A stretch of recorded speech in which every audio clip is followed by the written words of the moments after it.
every last one of us are faced with the same question that we're being asked at every level. Are you serious? Because losing weight is a serious matter. Feeling good about what you see in the mirror is a serious matter. Getting into better shape than you are right now is serious. So I ask you again, are you serious? Because if you're not, I can tell you who is serious. General Mills. They're serious about teaching your kids so they can teach their kids, which is your grandkids, that they need to eat General Mills cereal. That General Mills cereal is good for them. Another company serious? Coca-Cola. If you ain't serious, Coca-Cola is serious about making sure you consume their leaded Coca-Cola products, aka all the sugar you want in Coca-Cola, or their unleaded Coca-Cola products, Diet Coke, Zero Coke, all that stuff that's loaded with the caramel color, the phosphoric acids, potassium benzoate that give you the bubbles, all the little stuff that make your heart go, Coca-Cola serious about that. Another company serious about that? Frito-Lay. They serious about making sure you can only, I bet you can't have just one chip. They dead serious about that. I told y'all like a few weeks ago about this guy that I used to work out with at the gym. He's a food designer. They put him in the lab to mix some chemicals together so that way they add these chemicals to the food, so the chemicals spike your dopamine levels, so you make sure you just can't have one. See, these companies, they serious about maintaining their customer loyalty base. They serious. So I ask you again, are you serious? Now, there's no need to complain or bitch about the food companies or what they're allowed to do or what that they're allowed to feed us chemicals, that they're allowed to mislabel nutritional products. What they can do is, make 5 to 10% of the food contain mold.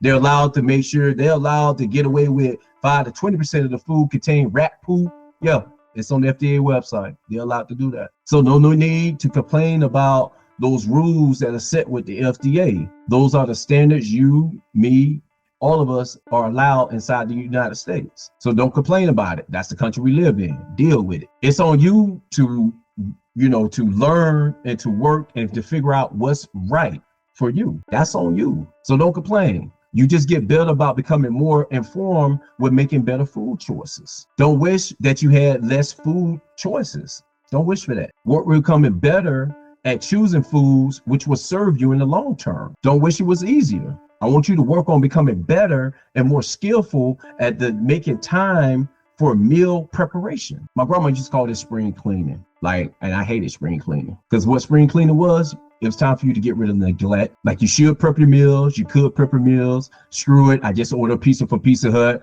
I know I won't change. Like you bathe in the neglect. And it's that neglect which will destroy your energy, it'll destroy your waistline, and it'll destroy your sex drive, believe it or not. So don't continue to allow neglect to turn some of your best years into some of your worst years. You are here because you witnessed someone change their life. Like someone you've been watching, whether it was on Instagram, whether it was on Facebook, whether it was at the gym, you witnessed their life being changed. And if they got life-changing powers, you got the same powers. If they got courage to change their life, you got courage to change your life. So the same way you get up in the morning, you had that little morning stretch.